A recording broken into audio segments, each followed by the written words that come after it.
Je trouve ça vraiment formidable de pouvoir passer un moment avec vous en ce premier jour de l'an en faisant du train. C'est la magie d'Internet.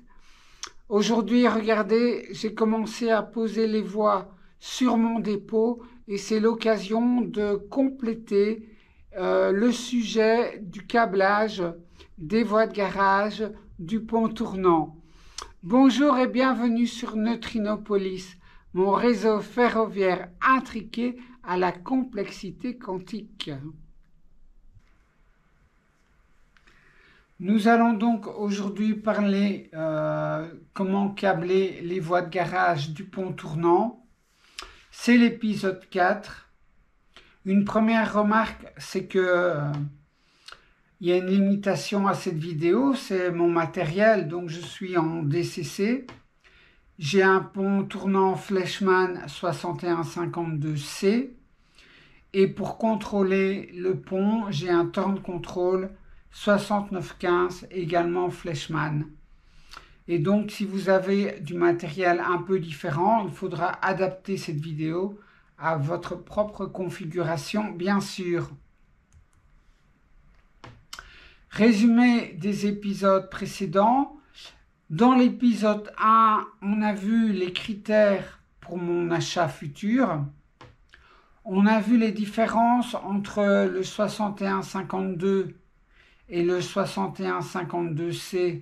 Je parle du pont tournant. Le C étant pour confort, c'est-à-dire que les sorties du pont sont conductrices de courant et commutables alternativement côté cabine, côté opposé à la cabine. Dans l'épisode 2, c'était la réception du pont tournant.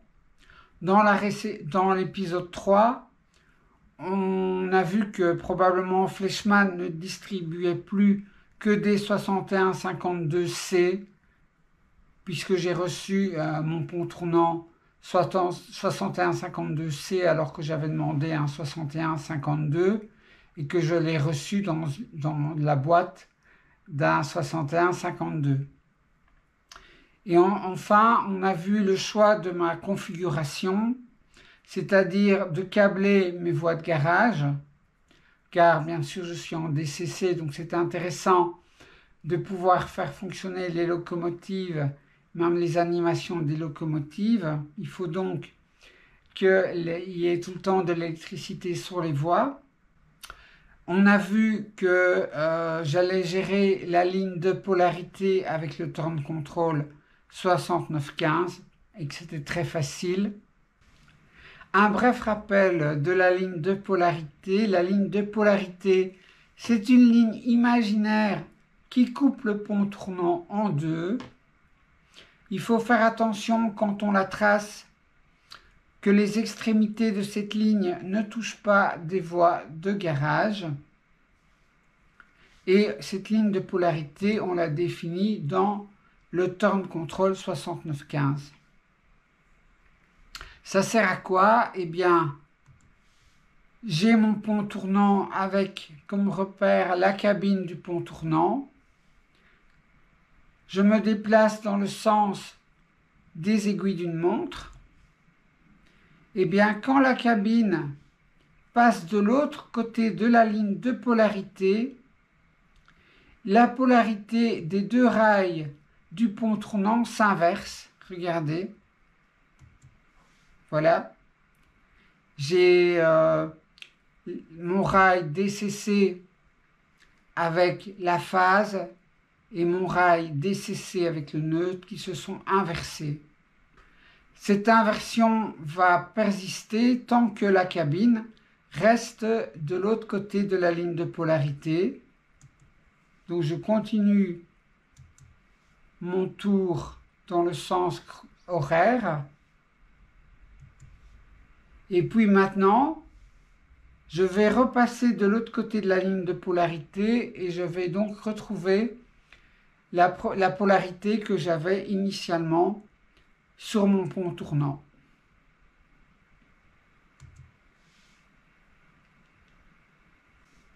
Enfin, dans ma configuration, j'ai choisi de configurer le turn control 6915 comme un pont tournant 61-52, sans le C, donc sans la commande pour gérer le sens de la commutation. Alors, je mets maintenant un petit bémol à ça parce que j'ai testé mon pont tournant 61-52C avec une configuration de 61-52 et en fait, il a toujours un des deux côtés qui est commuté et l'autre pas, et on n'a pas la possibilité de changer le sens de la commutation. Alors ça va quand même fonctionner puisque j'ai décidé d'alimenter les rails de mes voies de garage, mais tant qu'à faire, qui peut le plus, peut le moins, donc je me suis dit que finalement, c'était plus intéressant de configurer le turn control comme travaillant avec un pont tournant 61-52C. Et si j'ai envie de commuter d'un côté ou de l'autre, je le fais. Si j'ai pas envie de commuter, je ne le fais pas. De toute manière, ça va fonctionner puisque mes rails sont alimentés indépendamment du pont tournant. Alors, le problème maintenant, c'est que le pont en mouvement provoque des courts-circuits. Alors, je refais le mouvement donc dans le sens horaire, mais je vais décomposer ce mouvement. Quand le pont tournant commence à se déplacer, regardez, à un moment donné, j'ai le rail avec le neutre sur le pont qui va toucher le rail avec la phase de la voie de garage ici. Je vais avoir un court-circuit. Je continue mon déplacement. Je vais avoir un deuxième court-circuit. Regardez, j'ai le rail avec la phase de mon pont tournant qui touche cette fois-ci le rail avec le neutre sur ma voie de garage. J'ai ici encore un court-circuit avant de me positionner en face de ma voie de garage. Je vous fais une démo en situation réelle. On est d'accord que la rail ici ne doit jamais être en contact avec la rail ici. Donc j'ai branché mon ohmmètre sur les deux rails en question et je l'ai branché pour qu'il fasse un bruit sonore quand il y a un contact. Alors vous allez écouter le ohmmètre. Je vais donc maintenant déplacer le pont d'une position dans le sens horaire. Et écoutez bien.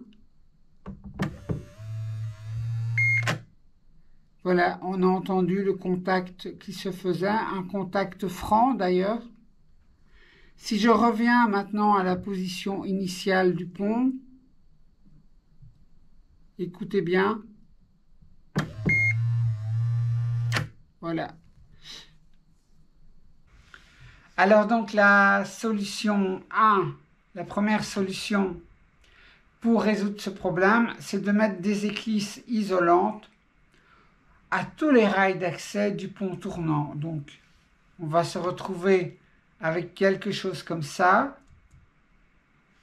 C'est que j'ai symbolisé les éclisses par des petites barres bleues. Alors vous voyez, si vous avez beaucoup de rails de voies de garage, vous aurez beaucoup d'éclisses isolantes. Pour moi, c'est lourd à mettre en œuvre. Donc, cette solution, et c'est un point négatif à cette solution. On perd évidemment le pont tournant comme point d'alimentation des rails, puisqu'il y a des éclisses. Et enfin, on peut animer les locomotives sur le pont tournant, puisque le pont tournant reste alimenté pendant qu'il fonctionne, pendant qu'il tourne, Et donc on aura les phares qui resteront allumés des locomotives, ou on peut faire du bruitage des locomotives sur le pont. Donc ça, c'est un point positif. Une autre solution, c'est de couper l'alimentation des rails sur le pont tournant pendant qu'il tourne, pendant qu'il fonctionne. Donc ça, c'est facile à mettre en œuvre. On configure cette option dans le Turn Control. Il y a un menu, c'est le menu REL, qui permet de dire qu'il faut couper l'alimentation des rails pendant que le pont est en fonctionnement. Bien sûr, vous n'aurez alors pas les phares allumés sur le pont tournant et vous ne pourrez pas faire des animations, du bruitage des locomotives pendant que le pont tourne. Donc c'est un point négatif.